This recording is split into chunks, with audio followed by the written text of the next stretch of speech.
This is episode 20 of the bio on mojonsports.com. Thrilled to have former BC Lions quarterback Travis Lulay be the subject of our interrogation today. Travis, welcome. It's great to be back. I'm glad you called me former BC Lion and not former radio booth colleague. So I don't know what that says about our time together in the booth, Moj. Well, it was short, but it was good. That's right. I mean, being part of the pre and post game shows. It was short, but it was good. Hey, as you know, we talked about earlier, the whole premise of this interview is just to talk a little bit about you and your journey. Let's go right back to the start. Born in, I believe, Almsville, Oregon? Yeah, well, I was born in Salem, so at this hospital in Salem, which is 15 minutes down the road. So yeah, actually, my hometown is Staten Sublimity area. Just thriving metropolis, I'm sure you're aware. Almsville is the next little town over where my folks, actually the address was, but Dad's business, the business I'm currently standing in as we speak, is actually in Staten, as was the schools that I went to. So Staten's kind of home, but yeah, Almsville was the home address. What was childhood like? Childhood was good, really pretty idyllic when I look back on it. Big family, both sides, my mom's side of the family and dad's side of the family, both came to this area like 100 years ago, like pioneers settling the West. So there are street names, Boedigheimer street name. That was my mom's maiden name is Boedigheimer.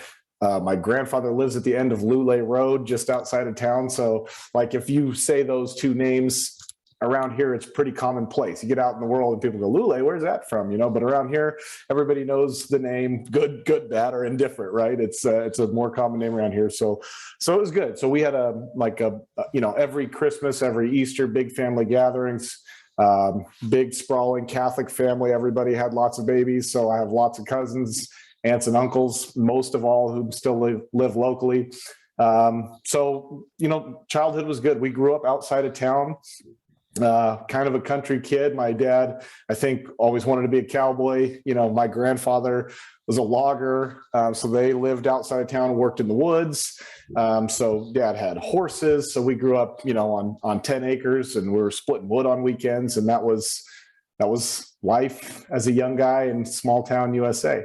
It's funny you talk about streets named Lulay. After your success, did they give you like a new street? Like, did you go from Lulay Avenue? Now you got Lulay Crescent or Lulay Drive or anything like that? No? Well, no love? No, it's just, it's like you're just another one of the Lulays. And what did you end up doing? One of them went over here. One of them did this. One of them played football in Canada for a while, but just one of the names. When did you get into sports and what do you remember in terms of your first memories? Yeah, I mean, we were sports kids from the get-go. I think just our family was kind of wired that way. My dad and uncles were on high school state championship football teams. And so that was kind of their thing. They were all country kids growing up and played football on the weekends. The pasture next to my grandfather's house was called the ball field. You had a backstop up. So it was either football season and all the kids playing out there, kids who would be my dad and uncles, and great uncles and cousins and whatnot. Because if you can imagine, like, it's kind of in a rural spot out of town, and there was 3 Lulay houses out there that was right next to the headquarters of what was the logging camp way back in the day. And then as the kids took over the logging timber side, they just built houses on some of the land where they had cleared some timber and lived out there. So that's how that all started. So it was just kind of in the family genes to be into sports, going to Super Bowl Sunday, big gatherings. And, when we were 5 and 6 years old and trying to tag along with the older cousins. And so it just kind of grew from there. And then because we grew up outside of town, it's my brother and I, as we'd get home from school and just what was the sport of the day? It was whatever it was. And we were really just kind of junkies. It didn't matter. It was whatever season we were in. My uncle got drafted by the Padres in 1979 or 1980, whatever year it was. So there was like a seed had been planted, that you can leave the small town and go play sports on a bigger stage. And so it was football, basketball, baseball, soccer, growing up, just whatever season it was. That's what we did. Did you have that typical small town experience in terms of football? And that is Friday night lights, the high school, you go there, Saturday, whatever college team is closest. I guess for you might have won Oregon. Oregon State. I mean, and then Oregon Sunday, State. and then Sunday the NFL. So was that life for you, like growing up, in terms of your weekends when football season was on? Yeah. Yes. Yeah. Friday night lights was the thing. I remember, and mind you, we live in small town. So in Oregon, there at the time, there were 4 classifications. There's 4A being the biggest, down to 1A, playing 8-man football being the smallest. Regis High School, the high school I went to, was a 2A high school. So we're in a small town. The school here in Staten is a 3A high school, but we were at the small private Catholic high school in that small town. So we had less than 200 kids in grades 9 through 12. And so our perception of what, really good football or really good athlete was a little bit different. It was like the guys who were playing, this Oregon small school 2A football in front of 1,000 people on a Friday night. That was the coolest thing in the world. So yeah, so we'd go to those football games, especially in junior high. And, we'd be playing football off on the side field. And then if the game got close in the fourth quarter, you'd go run around the track and watch. And then both my folks graduated from Oregon State.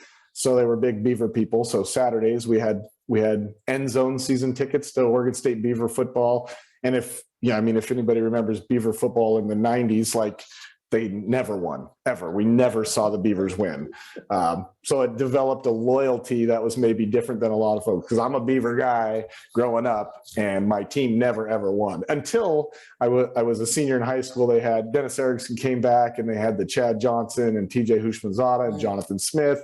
That era was super exciting for us long-suffering Beaver people. So you were talking about playing, small town football and thinking you were really good because that was your level of competition. When was your first eye opener where you kind of went, holy smokes? Like, I mean, these guys are good. Yeah. Well, I started to attend some like camps in the summers. And so now I'm comparing myself to the kid who's a starting quarterback at, Jesuit High School in Portland. They're the number 1 4A team in the state. And I'm like, okay, I don't think that guy's better than, just because he goes to a bigger school, that doesn't mean he gets to be better than me, right? And so I started to kind of figure that out, and actually, probably worked in my favor because I had a little bit of a chip on my shoulder, right? Because you go to those things and it's like you could tell that those guys, they're like, oh, the 2A guys, like they're a different level of competition. They're not on our level. And then we'd start to throw, and you'd turn a few heads and be like, yeah, just because I grew up in a smaller town doesn't mean I can't throw the pill a little bit, right? So I started to kind of transition my thinking maybe a little bit later on in high school, thinking, shoot, I got a chance. And I'm hearing that kid over there, he got a scholarship to where X, Y, and Z school, and that kid got a scholarship. I'm going, well, shoot, maybe I got a chance to get, some of my school paid for. Not really knowing what that meant, but that kind of became my goal. Is I knew when I was about a junior in high school, I knew that I was probably going to play football. I'm a 6'2" white guy in basketball. My opportunity, I can't dribble that great. So my opportunities were going to be limited there. I loved baseball, but baseball was such a tremendous commitment in the summertime. And frankly, I did too much stuff to commit to baseball the way you need to in the summer, because I was playing summer basketball and I was going to all these football camps and team camps at Willamette and Western Oregon and things like that. So I just couldn't fully commit to baseball the way you would have needed to get recruited. So yeah, football became my college meal ticket. Montana State, that's where you wind up going. What was the recruiting process like? Did you get recruited by bigger schools, but maybe you chose Montana State because of the academics or maybe the playing time? I mean, how did you wind up going to Montana State? Was it a no-brainer, or was it a tough decision? Well, it kind of came out of the blue, to be honest. Again, even though I'm kind of trying to expand how I'm seeing the world and where I could potentially go to play collegiately, I kind of thought I would play small town football in Oregon, or small college football. I kind of thought maybe it would be a Linfield, or Western Oregon was transitioning from an NAI school to NCAA Division II. But the program wasn't very good because it's going to take them years to catch up to the Division II level. Willamette is right down the street. I'd been going to Willamette camp for years. They were playing, I think they were playing Division III at the time, or NAI had just become Division III, something like that. So that was kind of what I thought might happen. And then I started talking to Portland State. So now it's the Big Sky. So now I'm getting 1AA looks. But Portland State, they were only, they had a full quarterback scholarship roster. And so they said, we're only taking one scholarship kid in your class.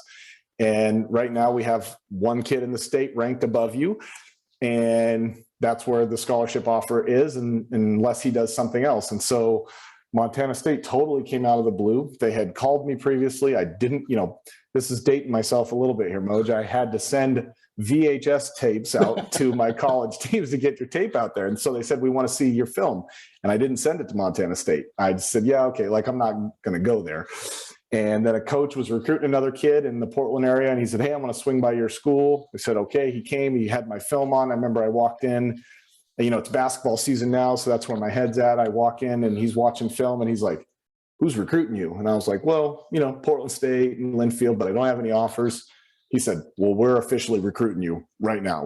We're formally recruiting you. I want you to fly out to Bozeman, check out what what we got going on with our program. And so I literally met him on a Tuesday, flew out on a Friday, was offered a scholarship on a Sunday, and committed to Montana State on a Wednesday. It was like that fast. I didn't know what the school was I've been there and I'm all in for that program. And the funny thing was, when I came back, I called Portland State and I said, hey, listen, does this change anything? I'm throwing you guys a bone. I'm thinking I wanted to stay in state. I'm a 18-year-old homebody. And they said, no, we still got this scholarship offer stands for this other kid. And I said, okay, I'm committing to Montana State. And then, as fate would have it, 2 days later, that kid commits to Boise. Portland State's beating my door down saying, you're our favorite guy. We need you, blah, blah, blah. And I'm just a overly loyal 18-year-old, as I mentioned. I said, hey, I already committed. I'm not breaking my word to those coaches there. I'm going to Montana State. And you light it up there. I mean, I'm looking at the number of school records for career passing yards, 11th all-time NCAA Division I AA, single season total offense record, total offense in a career. And more importantly, in 4 years there, you had 3 victories over Montana, which is probably the bigger thing. I mean, it sounds like it was just a great ride and a great choice to go to that school. It absolutely turned out that way. Yeah. It's funny. So this morning I actually went to a little career fair at the local high school, and we did mock interviews with high school kids, and they're making choices, what they want to do, where they're going to go to school. And I had that conversation. I was like, I made a decision as an 18-year-old that kind of set my life off on a path. And you have no idea. You don't know that, when you're young like that. And that's not to put pressure on it, but that's just the reality of life, right? I went there, I got thrown into the fire as a freshman. The plan would have been to redshirt me. We had a fifth-year senior transfer actually from Oregon State, funny enough, who was set to be the starter, and he just struggled a little bit. The team struggled a little bit, and they just threw me out there, and we started winning. And so I 5 games into my true freshman year, I was the starting quarterback, and I was for the next, the rest of my career there. So, I was put in a position. I had some good guys around us. The program was kind of on the rise. Bozeman was growing. People were getting attracted to Montana State football again for 20 years, 15 years, I should say. Montana was the big brother, and it wasn't even close at that time. Like when I went to school there, Montana was coming off of they were the defending national champions. That's your in-state rival. And since the Dave Dickinson era in the 90s, Dave is the beloved son of Montana, right? And so this whole era started to shift a little bit in our time there. As you mentioned, we won 3 out of 4. All of a sudden, some money comes back into the program and a little bit of energy and excitement. And I was able to get my degree there, and I played enough to go off and pursue this pro career, as it were. So yeah, it was. Montana really suited me, being a little bit more rural. I was kind of a small town country kid. Montana felt right to me, felt like home. And, to this day, I love it. I love that, having had that experience, and try to get back to Bozeman whenever I get the chance to. More with Travis Lulay after this. Travis, after Montana, you wind up going to camp with the Seattle Seahawks. I mean, for a kid who was thinking of playing at Linfield or that great program at Eastern Oregon or Willamette or whatever. Hey, I've been to LeGrand, man. We can talk about LeGrand. So when you were coming out of high school, I don't know if you had any NFL aspirations, but clearly after playing university football, you're going to camp with the Seattle Seahawks. I mean, what was that experience like? Yeah, it was super exciting. And again, as my college career, I didn't go to college thinking that this was my stairs. This is my path to the NFL, right? It's like, oh, this is cool. I get to play football while I'm getting my degree. And then, as I performed at a pretty high level and I started having scouts and agents reach out to me, I was like, holy cow, they think I'm a pro guy. Well, let's give this thing a shot, was kind of how it went for me. So, it was like, yeah, I guess I'm young. That was kind of my approach. I'll have the rest of my life to work in whatever field, career capacity that leads me. But shoot, I can only do this now. So let's give it a run, and just kind of made the decision to fully commit to it. I just wanted to, I had always told myself, if I get the opportunity, if I get a legitimate opportunity, I get out there and I get to play, and I'm not at that level. I underperform significantly. I can't play. I have no bones about that, but I want to give it a shot, So that was kind of what kept me going in those early years, because even as I got into camp with the Seahawks, I'm the fifth guy on a roster. Mike Holmgren's a head coach. The Seahawks had just lost in the Super Bowl to the Steelers in Detroit, like 2 months prior to me signing with them. So Seahawks fans would say a couple of calls away from being Super Bowl champs back in Super Bowl 40. Matt Hasselbeck's perennial Pro Bowler, the reigning MVP of the NFL, Sean Alexander, is the starting tailback. Just a phenomenal offensive line. Like this team was just a well-oiled machine at the time, right? So I go in there, and they're not, there was just not a ton of opportunities in training camp. Holmgren's old school, the one preps for the season because we're trying to win a Super Bowl. Hasselbeck takes the overwhelming majority of the snaps, and the two, who was Senecawallace, he got the leftovers, right? 3, 4, and 5, we watched. We were spectators at training camp. So they're just, as an undrafted free agent, there was just, I'm like, golly, I want to show them, but there's no real chance for me to show what I can do, So I'm just overdoing the drill work and being super technical and making every perfect throw to running backs I can and one-on-one, and I must have showed enough that they said, okay, there's some potential in this kid, but we don't know if he can play. So they re-signed me in the that winter, and shipped me to NFL Europe, because NFL Europe at the time essentially was, a developmental kind of feeder league for the NFL. At the time, the GM in BC, the BC Lions owned my rights. Bob Obilovich was the GM. Bob's got Montana ties. Bob had seen me play in college. That's how I was on BC's neg list.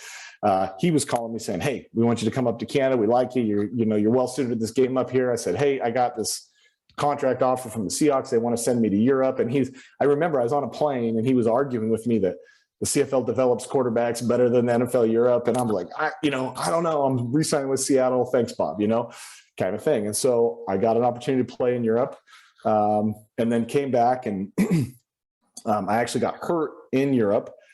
So I missed that second training camp with the Seahawks when I felt like, okay, now I know the offense. I'm going to go back to camp. I'll get a chance to compete this year, but now I was hurt.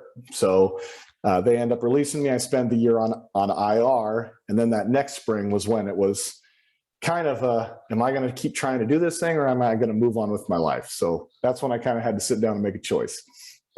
Yeah. And, you also wind up getting a cup of coffee with the New Orleans Saints. So, I mean, you worked with some interesting quarterbacks in Matt Hasselbeck and also Brees. How much of an impact did they have on your career moving forward? More than those guys know. I was looking in hindsight, I was just a wide-eyed, green, really a raw 22-year-old athlete. Like when I watch my own college film now, I'm like, ooh, that like I see this about that guy would change his game, or I wish that guy would do that differently. So I always tell what I would tell younger quarterbacks in training camp years later. I'm like, listen, if they're critiquing you or I'm critiquing you, like I would say the same things about myself at your age. These are just things to work on to be a pro. And so in hindsight, I'm like, yeah, I get it. I wasn't quite ready as a 22-year-old. I was just too raw and not ready to lead an NFL franchise. So when I was there, I don't look back and think anything ill about I don't have any bitterness about not having that opportunity, because I get it after having been a pro years later. But both Matt and Drew they were established in their careers. They were so confident in what they were doing, the way they worked with the play callers, the way they could communicate to teammates, the way they led in a locker room, like all of that was like, holy cow, look at the way these guys, like that's the standard, right? Like that's the standard to be a pro. And so that was awesome for me to see. And I was like, I'm writing these things down. I'm like, okay, look how Matt has a great relationship with like the defensive backs and the defensive linemen. It's not like he's just talking to the other quarterback buddies, Drew Brees was the same way. When I came back after having been hurt, I signed with New Orleans. I'm down there for one day. I had a mini camp. They signed me to a contract after a mini camp because I had a really good 3-day mini camp. I was just getting a little bit more experience. I had played in NFL Europe. I came back, I'm competing with guys who now I'm like, okay, I'm gonna level up from these guys. I can tell, I can feel it. And I was acting and playing as such. So now they sign me. I'm there for a day. Drew Brees comes up to me, invites me to a thing that he's got a charitable event, taking kids fishing out on the Louisiana, Mississippi River flats where it pours into the Gulf. We're red fishing with guides, Make-A-Wish Foundation thing for kids. Like he didn't actually need my help, and I was aware of that. Like he doesn't need me. He had this thing all lined up. He invited me just to kind of throw me a bone and say, hey, young guy, you're on the team. This is how we operate. And so for me, I was like, okay, I get it. Like he was, like putting out his arm and saying, welcome. And so all those little things, I'm if and when I get the chance to have the keys to the car of a team, I'm the starting quarterback of a franchise. Like these are the things you do if you want to have success. All right. You mentioned that you've been recruited by Bob Obilovich and the BC Lions. You obviously wind up in BC in 2010. How much do you know of the CFL? Or because of Dickinson, was there an increased knowledge of the league and you kind of followed it, or was it completely foreign to you? Yeah, no, there was. I knew about the Canadian Football League because of Dave Dickinson, because he was, such a well-liked and popular figure in Montana, all of the sports write-ups. And at the time, he was playing for the BC Lions. So I was seeing what the BC Lions were doing in the playoffs. This would have been, my college career would have been that 3, 4, 5. I know Dickie went down to camp with Chargers and came back. And so I knew that whole story, right? And so I didn't know it intimately well, but I had a high level, I had a respect for the league that maybe a lot of guys don't when they come up. It's like, so for me, it wasn't like this inferior league. It was like, these are really good players up there. And so I know for a fact that helped me coming into camp years later. Cause I was like, a lot of guys think, I'm going to get some film up here and go back and have a chance to make it back in the NFL. But it was like, man, if you don't take this seriously, this is going to chew you up and spit you out so fast before you even know what hit you. Right. And, so I had a really, really healthy respect for the game coming up. And there's no question that because I was in Montana and they were following Dickie, that I knew that I'd been following what was going on. More with Travis Lulay after these messages. Travis, of course, 2011 is, such a great story. The team gets off to an 0-6 start to the BC Lions, and you wind up rebounding. The team does, you do, everybody does. You win a Greycup, you win the Most Outstanding Player Award. When you look back at 2011, what really sticks out for you? Yeah, a couple things. One, it was such a cool life lesson. And if you believe in what you're doing, you believe in your process, and you can make some minor tweaks to what you're doing, you just got to be mindful of, and I say that because the difference being so often, especially in sports world, people want to see drastic change. And I can imagine from internally being part of an organization, you have to do something to make it look like you're doing something different, right? To the outside, you have to project to your fan base, to your own players, even that, hey, this is what we're doing to make things better. But when we were 0-5, if you recall, they didn't fire Jacques Chapdelaine. They didn't fire Mike Benavides. I didn't get benched, make a quarterback change.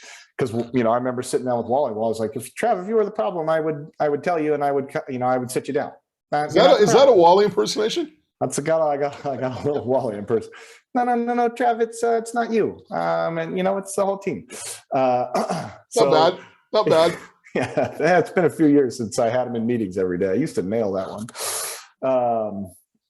So that was really a really cool takeaway. We made a couple additions, a couple key pieces. Kareem Smith, we picked up. Tad Cornegay, shuffled the defensive line around a little bit, plugged Andrew Harris into the lineup a little bit more. And Arlen Bruce came. And, so it was just like a few little tweaks to the big puzzle. And all of a sudden we're off and running. And so that was really cool to see. It took great leadership to do it. Yeah, correct me if I'm wrong, but the one thing I remember about that team, having been the sideline reporter that year and covering the team, but you made some changes. You mentioned it, like Robertson got taken out of the starting running back spot. Andrew Harris came in. I think Paris Jackson got taken out of the lineup. There are other things, but the one thing that I noticed, though, the one thing I remember, and I always talk about this, was that those guys didn't bitch and complain and whine why they weren't in the lineup. They almost acted as mentors / coaches for the guys that replaced them. And to me, it was a real lesson in the sense that you talk about checking your ego and, pulling for the common cause, so to speak. I mean, to me, that was the epitome of that team. And, some of the players on that team that lost their starting roles that, still did what they had to do as professionals to help out.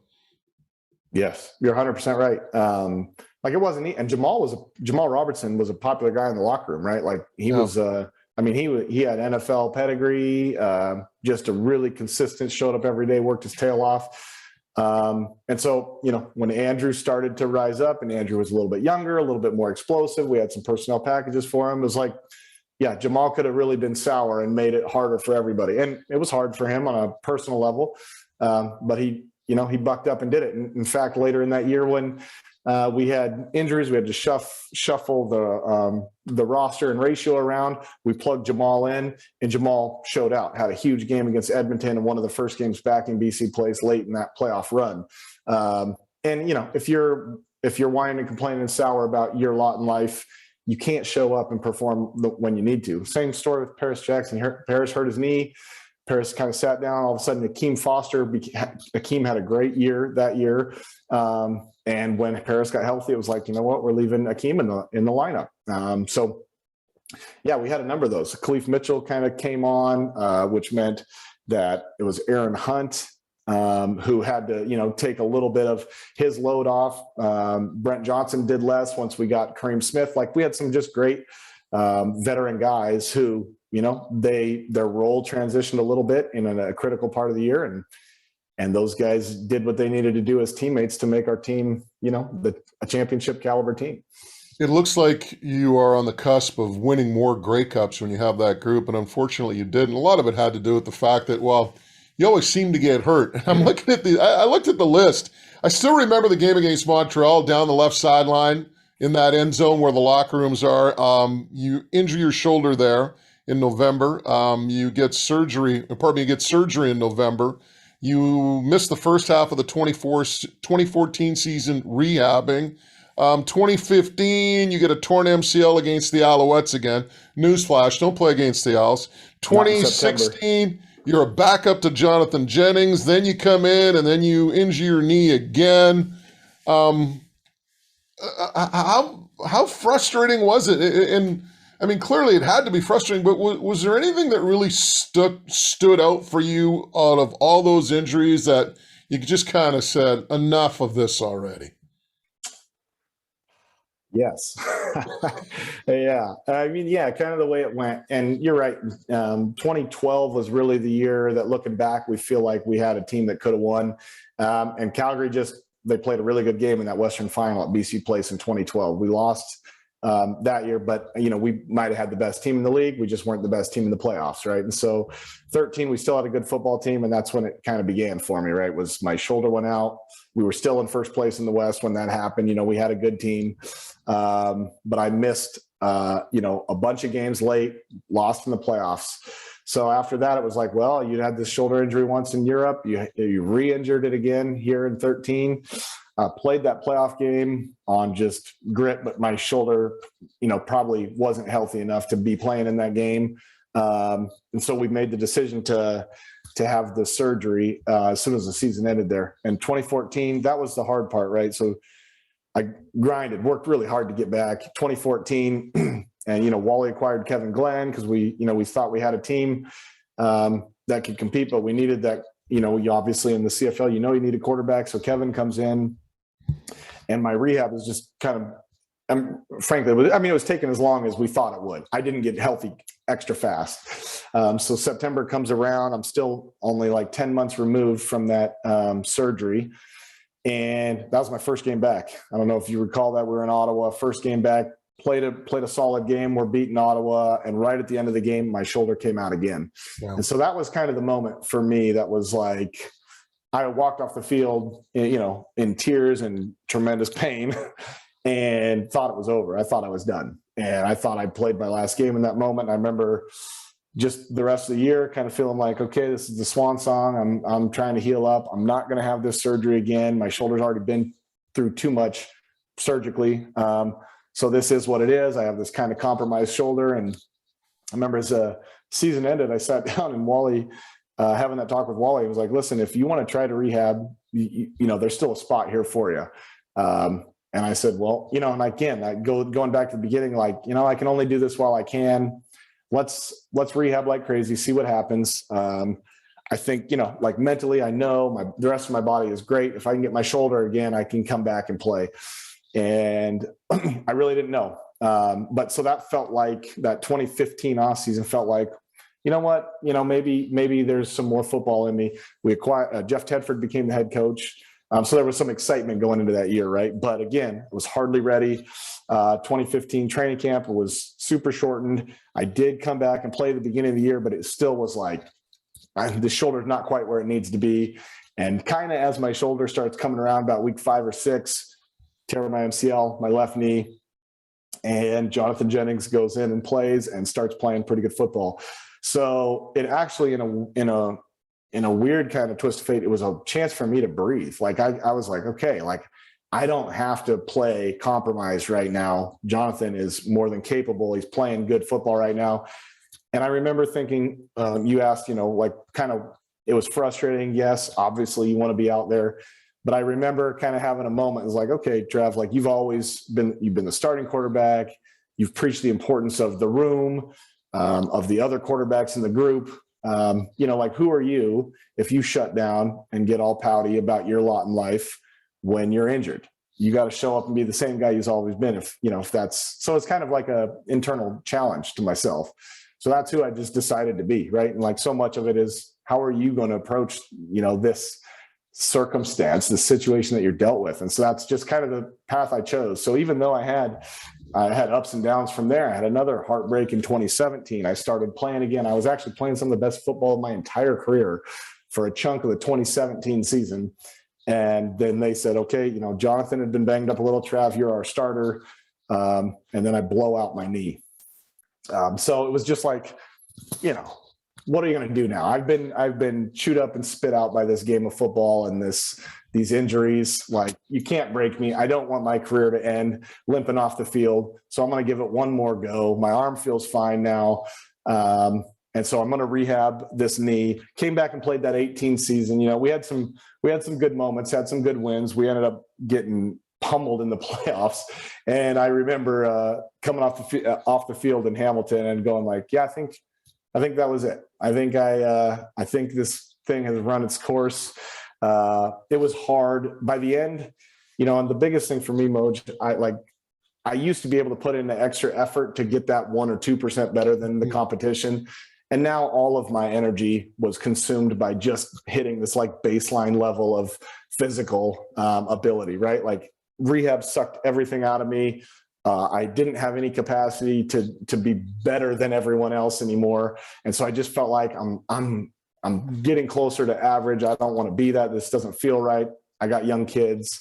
Let's go live life after football. It's interesting, the fact that you got hurt so much. And we have a common friend, Chris Boyko, who was the strength and conditioning coach for the Lions. I see Chris every week. I do fascia stretch therapy with him. So I always kind of ask him, I said, guys, you worked with the Lions. Who's like, he goes, Travis Lulay was like Gumby. Like, dude was like, you could do anything. Like, you were like one of these Olympic gymnasts or something. I guess you could put your ankle over your head if you wanted. I don't know. But I mean, the thing that really kind of we always kind of talk about with you is the fact that you were so flexible in terms of your body composition. And usually when you have those attributes, you don't get hurt. But with you, for whatever reason, it just seemed like the injuries followed you around. The one thing though that I mean, if I was you, I'd probably be sitting at some bar in, I don't know, Willamette or Klamath Falls or something at the end of the bar on a Friday night. And I'd be kind of bitter in the sense that, you know, all these injuries happened to me and they didn't allow me to fulfill my potential. But is it easier to look back on the career, Travis, because of the fact that you did win a Grey Cup and you did win a most outstanding player award? So there's not that question of, if I was healthy, I could have done this. You knew what could happen when you went healthy. You won a championship and you won a most outstanding player award. Does that kind of help deal with all the injuries and all the frustration? Yeah, I'd be lying if I said otherwise. You know, I do think so. And so for me, again, like how do you choose to think about this? Like, could I say, oh man, I would have won and, you know, more MOPs and been a Grey Cup, you know, multiple Grey Cup champ. Like, you could do that. It's not healthy. You know, it doesn't help me, doesn't do anything for me. What I do know is that I was able to be a starting quarterback on a championship team. I was named a most outstanding player. Like, those are like when I was, and I go back when I was 22 years old, if you had told me that 5 years from now, you will get the opportunity to do that, if you just kind of stay this course, I would have taken that every single time. So it's like, it feels a little bit disingenuous. And I was around the game long enough to see how many guys who just, you know, love the game and wanted to make a career out of this. And for whatever reason, it didn't happen. They weren't quite good enough, or the circumstance didn't play itself out, or they got injured in a critical moment that they didn't allow, you know, like there's such just a fine line, that, like, who am I to complain, right? Like, if I go to that guy, the guy who got cut in his first training camp with the Lions, and I'm like, oh man, my career wasn't what it should have been. And that guy's looking at me like, are you kidding me? Like, you know, you got to be the MVP. So, you know, after all of that, Moj, I'm one of the lucky ones, you know, like, I got to do it. I got to live that dream out. So obviously there's some heartbreaking moments, but that's life, right? Like, that's just life. It's not all smooth sailing. And I got to live out some pretty awesome ones. Now, when you were going through all those injuries, did you start thinking about life after football? Because clearly, I mean, you're getting banged up all the time, and you might be thinking to yourself, even after the first, second, or third major injury that you had, that, you know, I got to start thinking about my post-football career, because you seem to transition pretty well. I mean, you worked for the Lions in the front office for a bit. You were part of our broadcast team. We mentioned that earlier. But you wind up going back to Oregon and working as a financial advisor. So it seems like you've kind of made a smooth transition. Was it very smooth? You know, I'd say it's still happening. You know, if in full disclosure, and I've always, and I say that because that's how it ought to be if you're committed to what you're doing, right? Like, there's going to be a transition. So in my head, and I'd heard, you know, a number of guys who'd been in the sports world for a lot of years. You know, I just knew it wasn't going to be like that, right? And so in my mind, I always kind of said, you know, this whole life transition on the other side of playing, it's probably a 5-year process. So that's where I feel like I'm in the midst of that 5 years still.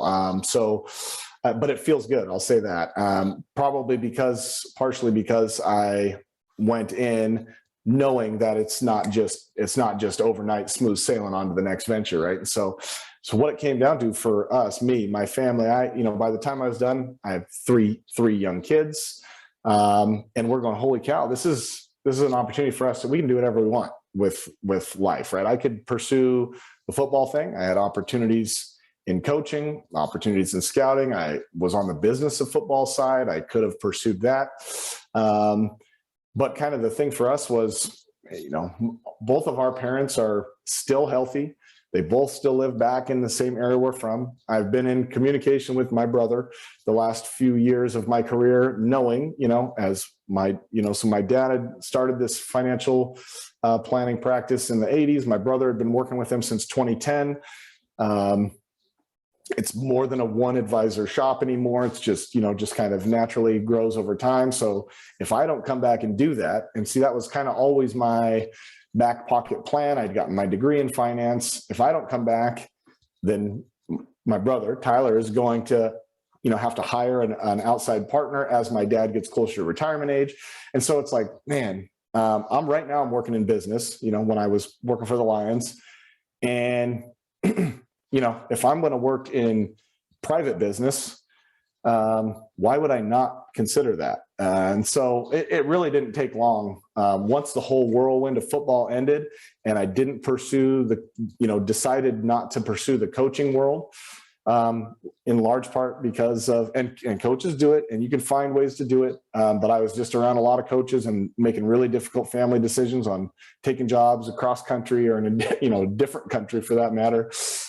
With young kids, I sought out that same type of childhood that I had that was really stable around a lot of family.